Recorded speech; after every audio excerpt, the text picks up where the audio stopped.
June 7, 1944. A German officer named Klaus Miller stands frozen at the edge of a Norman road, staring in absolute disbelief. For 2 hours straight, he counted American military vehicles streaming off the beaches.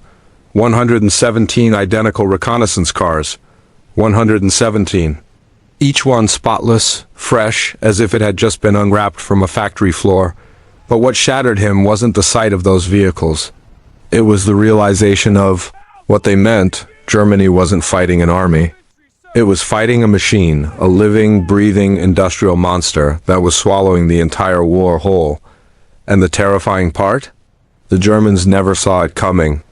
This is the story of how a simple military vehicle, the American Jeep, revealed the most devastating secret weapon of World War II. Not a gun, not a bomb. A factory floor. Before the sun rose over Normandy on D-Day, German commanders had already built their mental picture of this invasion. They expected disruption, they expected losses. What they did not expect, what they could not have prepared for, was the sheer industrial flood that followed. The jeeps arrived by the thousands, rolled directly off landing ship tanks that crossed the English Channel in endless convoys. Each LST carried up to 30 fully assembled vehicles. Hundreds of those ships all moving at once. The markings on the jeeps read, Willis Overland Motor Company, Toledo, Ohio, or Ford Motor Company, Dearborn, Michigan. Their official name was boring, truck, 1/4 ton, 4x4, command reconnaissance. But to the German soldiers watching them pour onto French soil, that name meant nothing. What mattered was the number. The impossible, crushing, soul-destroying number. Between 1941 and 1945, American factories produced over 640,000 Jeeps. At peak production, one vehicle rolled off the assembly line every single 90 seconds. Think about that. Every time you blinked twice, another Jeep. The Germans, during the entire war, managed to produce barely 50,000 of their equivalent vehicle. German officer Feldwebel Vera Linderman wrote in his after-action report on June 9th, "The enemy possesses vehicles in quantities we reserve for. Ammunition rounds. We destroyed 12 of their reconnaissance cars yesterday. This morning I count 40 in the same sector. They treat complex military vehicles the way we treat rifle cartridges. Rifle cartridges." That sentence alone tells you everything about the psychological earthquake happening inside the German military mind. Here is where the story gets truly terrifying, and it has nothing to do with firepower. The Germans were engineers. Brilliant ones. They built precise machines, trained specialist mechanics, tracked every vehicle like a precious artifact.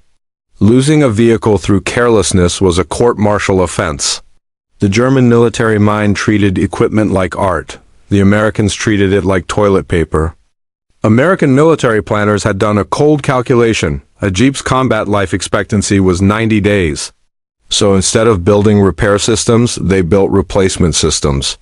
When a Jeep was damaged beyond quick repair, it was stripped of useful parts and shoved to the side of the road.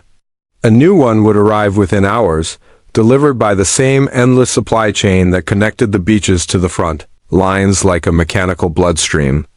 German officer. Lieutenant Colonel Otto von Schroeder wrote to his wife, "Yesterday I observed a Jeep strike a mine. The crew emerged unhurt, transferred their equipment to another vehicle that appeared within minutes, and continued their mission. The destroyed Jeep was pushed to the roadside and forgotten. In our army, such a loss would require reports, investigations, and weeks of effort to obtain a replacement. What made this replacement machine possible was something the Germans had never seen at this scale: perfect standardization. Every Jeep, whether built by Willis or Ford, used completely interchangeable parts. A transmission from a destroyed Ford could be installed in a Willis in minutes. Wheels, engines, axles, spark plugs, identical across all production runs. American soldiers even carried waterproof maintenance manuals and standardized toolkits. German vehicles often lacked basic tools and relied on a mechanic's memory. The Americans had removed human knowledge from the equation. Everything was documented, packaged, and delivered on schedule. German Major Henrik Zimmermann observed, "The American supply system operates like a factory production line extended to the battlefield." They have removed the friction from warfare that Clausewitz described. By June 10th, just 4 days after DDay, American forces had already landed over 12,000 vehicles in Normandy. Jeeps were the single largest category. And they didn't just move people, they rewrote the rules of the battlefield entirely. The Norman bocage countryside, those dense hedgerows and sunken roads, had been Germany's great defensive hope. Military planners expected those thick, ancient barriers to funnel American vehicles into kill zones, choke their advance, buy precious time. Instead, Jeeps simply drove around them, through fields, over embankments, through ditches. They created their own road network wherever they went. German defensive plans became worthless maps to nowhere. Artillery-forward observers mounted in Jeeps could relocate so quickly that counter-fire became nearly impossible. Supply units maintained continuous contact with advancing forces, eliminating the pauses German commanders had planned to exploit. Medical units converted Jeeps into ambulances with stretcher racks. Signal units loaded them with radio equipment. Engineers mounted mine detectors. Each modification was crude by German standards, but it worked immediately in the field under fire. Hauptmann Hans von Luck of the 21st Panzer Division wrote after the war, "The Jeep gave every American unit the mobility we had achieved only with our elite mechanized forces. They appeared everywhere, in places we thought secure, bringing firepower or calling in artillery with their radios.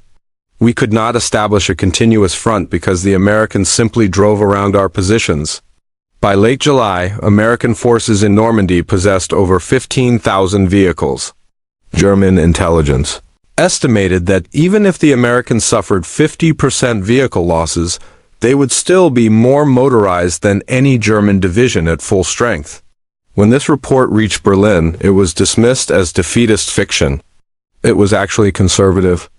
There is a moment when soldiers stop fighting the enemy in front of them and start fighting the feeling inside them. That moment arrived for German forces in Normandy somewhere between the sight of the 40th replacement Jeep and the realization that there were 640,000 more waiting across the Atlantic. German mechanic Gretel Wolfgang Braun examined captured Jeeps and filed a report that reads like a eulogy.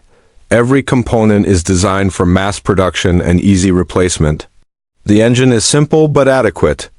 Nothing is polished or precisely fitted, yet everything functions reliably. They have sacrificed elegance for quantity. And quantity is winning the war. The psychological devastation ran even deeper when German soldiers observed something that shattered their ideological worldview. African American soldiers were driving those Jeeps, maintaining them, supervising motor pools with complete efficiency. Nazi doctrine had promised them this was impossible. The evidence parked in front of them said otherwise. The war wasn't just being lost on the battlefield, it was being lost in the mind. German General Major Fritz Bayerlein delivered the verdict in a single brutal sentence. "We are artisans fighting an assembly line, and the assembly line is winning." The age of the skilled craftsman soldier was over. The Americans hadn't just brought better weapons. They had brought a different philosophy of warfare, one where the factory floor was the most dangerous place on earth, and industrial capacity was the ultimate weapon. Germany perfected individual vehicles. America perfected the system that produced them. And systems, unlike soldiers, do not tire, they do not mourn. They do not stop. The Jeep crossed Normandy in endless columns, and every single one carried the same silent message. This war was already decided, not at the front lines, but on the assembly floors of Toledo, Ohio, and Dearborn, Michigan. Feldwebel Otto Schultz, who spent 3 years as a prisoner of war in America, reflected on Normandy decades later with words that still echo. "We learned that modern war was not about courage or skill, but about industrial capacity." The Jeep was not just a vehicle, it was a symbol of a new kind of warfare we were not prepared to fight. Normandy wasn't lost in France. It was lost in the gap between what Germany could build and what America could build, and how fast. The Jeep was just a messenger. But it was a messenger that arrived in columns 640,000 strong, and no army on earth was ready to argue with that. If this story changed the way you think about war, and what really wins it, share it. Because history's most powerful weapons are often the ones nobody talks about.